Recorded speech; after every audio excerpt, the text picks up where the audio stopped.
नमस्कार मैत्रिणींनो, नमस्कार. आपल्या डिव्हाइन टच या युट्यूब चॅनलच्या आजच्या व्हिडिओत मी विनया कुलकर्णी आपल्या सगळ्यांचं खूप मनापासून स्वागत करते. आजचा व्हिडिओ शेवटपर्यंत नक्की पहा, कारण आजचा व्हिडिओतला जो विषय आहे ना, तो घराघरात प्रत्येकाच्या घरात डोकावणारा हा विषय आहे. त्यामुळे या विषयाचं गांभीर्य लक्षात घेता हा व्हिडिओ शेवटपर्यंत पहा. आणि तुमच्या घरात चित्र असं काही दिसतंय का, किंवा अन्य कुणाकडे जर दिसत असेल तर त्यांना हा व्हिडिओ नक्की शेअर करा, कारण हा व्हिडिओ किंवा हा विषय अतिशय महत्वाचा आहे. तुम्हालाही असं जाणवतं का की आपल्या मुलांना परिस्थितीची जाणीव नाहीये आणि वस्तूंची किंमत तर त्याहून नाहीये? दुर्दैवानं या प्रश्नाचं उत्तर अनेक घरांच्या बाबतीत हो असं द्यावं लागतं. रोज शाळा सुटल्यानंतर जेव्हा शिपाई काका वर्ग लोटतात, तेव्हा त्या वर्ग लोटलेल्या वर्गामध्ये पेन्सिल, पट्टी, खोडरबर, पेन, चक्क कंपास, पाण्याची बॉटल, जेवणाचा डबा अशा अनेक गोष्टी विसरलेल्या मुलं हातोहात विसरतात. बरं, मुलंच आहेत ती विसरू देत, दुसऱ्या दिवशी विचारायला सुद्धा येत नाहीत.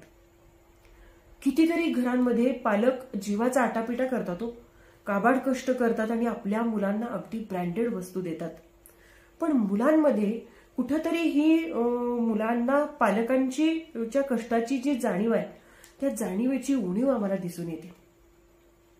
तर याच्या पाठीमागे काय कारण असतील बरं? या कारणांचा शोध घेत असताना तुम्हाला एखादं कारण सापडलं तर नक्की कमेंटमध्ये कळवा, कारण त्या कारणाच्या दिशेने कदाचित एखाद्या घराचा उद्धार होऊ शकतो. तर एक शिक्षक म्हणून मला जाणवलेलं कारण असं की मुलांना अलीकडं बाजारामध्ये मिळणाऱ्या ज्या वेगवेगळ्या ब्रँडेड वस्तू आहेत, या ब्रँडेड वस्तूंचा खूप मोह आहे. टीव्हीवरती आपण ज्या जाहिराती पाहतो, त्या जाहिरातीमधल्या वस्तू घेण्याकडे मुलांचा कल खूप आहे.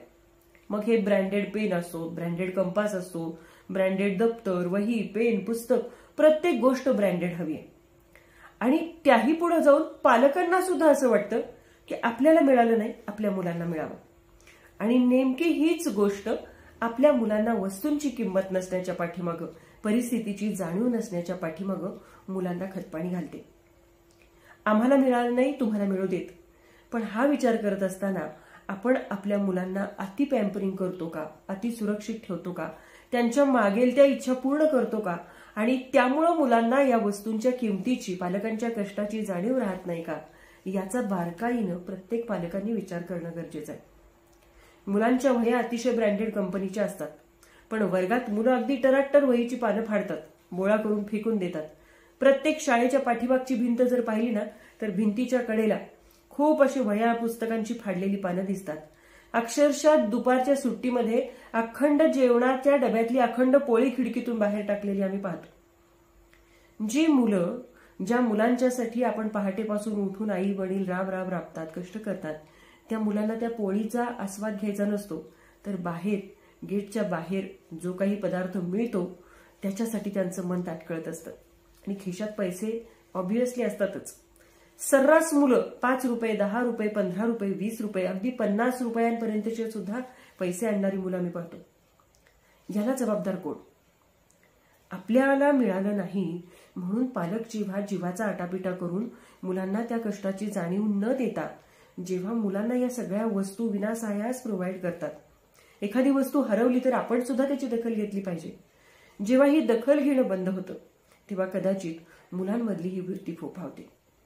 मुलांच्या मनावरती जाहिरातींचा असलेला परिणाम, पालकांनी मागेल ती वस्तू लगेच देणं, पालकांनी केलेले अतिलाड, ब्रँडेड वस्तूंचा हव्यास, या सगळ्या गोष्टींमुळे नकळतपणे आपल्या मुलांच्या जाणीवांची मुळं हलतायत.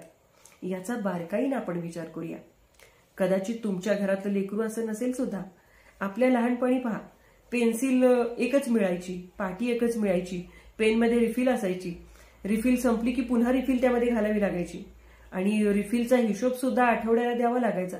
रिफिल शेवटपर्यंत आपण अगदी ती अशी गोल गोल करून, फुंकून, स्टोववरती वगैरे धरून आपण ती रिफिल वापरायचो का, तर त्यावेळीची परिस्थितीच तशी होती. आणि आपल्या आई वडिलांचा नकळतपणे आपल्या मनावरती धाक होता. आज अनेक घरामध्ये अशी परिस्थिती आहे की आई वडील मुलांच्या धाकात आहेत. नको, ती रडून दंगा करते, नको, त्याला रडलेलं सोसत नाही, तापच काढते बघा पोरग, त्यामुळे आम्ही काही डोक्याला ताप करून घेत नाही बघा, मागल ती देतोय. कदाचित ही वृत्ती सुद्धा मुलांच्या या वृत्तीला कारणीभूत आहे का, याचा थोडासा नकळत विचार करूया.